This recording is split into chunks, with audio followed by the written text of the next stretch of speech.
3 de mayo. El 3 de mayo la Iglesia Católica celebra a Santo Santiago Apóstol.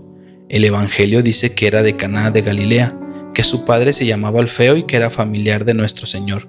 Es llamado el hermano de Jesús, pero no porque fuera hijo de la Virgen María, la cual no tuvo sino un solo hijo, nuestro Señor Jesucristo, sino porque en la Biblia se le llamaban hermanos a los que provienen de un mismo abuelo, a los primos, tíos y sobrinos, y probablemente Santiago era primo de Jesús, hijo de alguna hermana de la Santísima Virgen.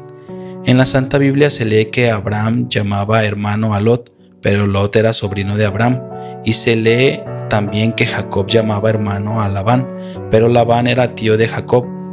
Así que el decir que alguno era hermano de Jesús no significa que María tuvo más hijos, sino que estos llamados hermanos eran simplemente familiares, primos, sobrinos, etc. San Pablo afirma que una de las apariciones de Jesús resucitado fue a Santiago, y el libro de los Hechos de los Apóstoles narra cómo en la iglesia de Jerusalén era sumamente estimado este apóstol. Lo llamaban el obispo de Jerusalén. San Pablo cuenta que él, la primera vez que subió a Jerusalén después de su conversión, fue a visitar a San Pedro, y no vio a ninguno de los otros apóstoles, sino solamente a Santiago. Cuando San Pedro fue liberado por un ángel en la prisión, corrió hacia la casa donde se hospedaban los discípulos y les dejó el encargo de comunicar a Santiago y a los demás que había sido liberado y que se iba a otra ciudad. Y el libro santo refiere que la última vez que San Pablo fue a Jerusalén, se dirigió antes que todo a visitar a Santiago, y allí en casa de él se reunieron todos los jefes de la iglesia de Jerusalén. San Pablo, en la carta que escribió a los Gálatas, afirma: Santiago es, junto con Juan y Pedro, una de las columnas principales de la iglesia. Por todo esto se deduce que era muy venerado entre los cristianos. Cuando los apóstoles se reunieron en Jerusalén para el primer concilio o reunión de todos los jefes de la iglesia, fue este apóstol Santiago el que redactó la carta que dirigieron a todos los cristianos. Hegesipo, historiador del siglo II, dice: Santiago era llamado el Santo. La gente estaba segura de que nunca había cometido un pecado grave, jamás comía carne ni tomaba licores. Pasaba tanto tiempo arrodillado rezando en el templo que al fin se le hicieron callos en las rodillas. Rezaba muchas horas adorando a Dios y pidiendo perdón al Señor por los pecados del pueblo. La gente lo llamaba el que intercede por el pueblo. Muchísimos judíos creyeron en Jesús, movidos por las palabras y el buen ejemplo de Santiago.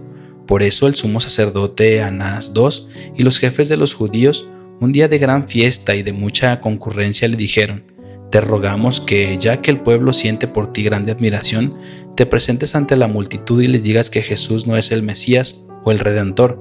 Y Santiago se presentó ante el gentío y les dijo: Jesús es el enviado de Dios para la salvación de los que quieran salvarse, y lo veremos un día sobre las nubes, sentado a la derecha de Dios. Al oír esto, los jefes de los sacerdotes se llenaron de ira y decían: Si este hombre sigue hablando, todos los judíos se van a hacer seguidores de Jesús. Y los llevaron a la parte más alta del templo y desde allá lo echaron hacia el precipicio. Santiago no murió de golpe, sino que rezaba de rodillas diciendo: Padre Dios, te ruego que los perdones porque no saben lo que hacen. El historiador judío Flavio Josefo dice que a Jerusalén le llegaron grandes castigos de Dios por haber asesinado a Santiago, que era considerado el hombre más santo de su tiempo. Este apóstol redactó uno de los escritos más agradables y provechosos de la Santa Biblia, la que se llama Carta de Santiago. Es un mensaje hermoso y sumamente práctico. Ojalá ninguno de nosotros deje de leerla. Se encuentra al final de la Biblia. Allí dice frases tan importantes como estas: Si alguien se imagina ser persona religiosa y no domina su lengua, se equivoca y su religión es vana. Otra frase es: Oh ricos, si no comparten con el pobre sus riquezas, prepárense a grandes castigos del cielo. Si alguno está triste, que rece. Si alguno se enferma, que llamen a los presbíteros y lo unjan con aceite santo, y esa oración le aprovechará mucho al enfermo. De aquí sacó la iglesia la costumbre de hacer la unción de los enfermos. La frase más famosa de la carta de Santiago es esta: La fe sin obras está muerta. Santo Santiago, intercede por nosotros para que podamos ser santos como tú. Esto es el Santoral. Soy Jerry Castillo de Cristos Estudio y te deseo que tengas un bendecido día.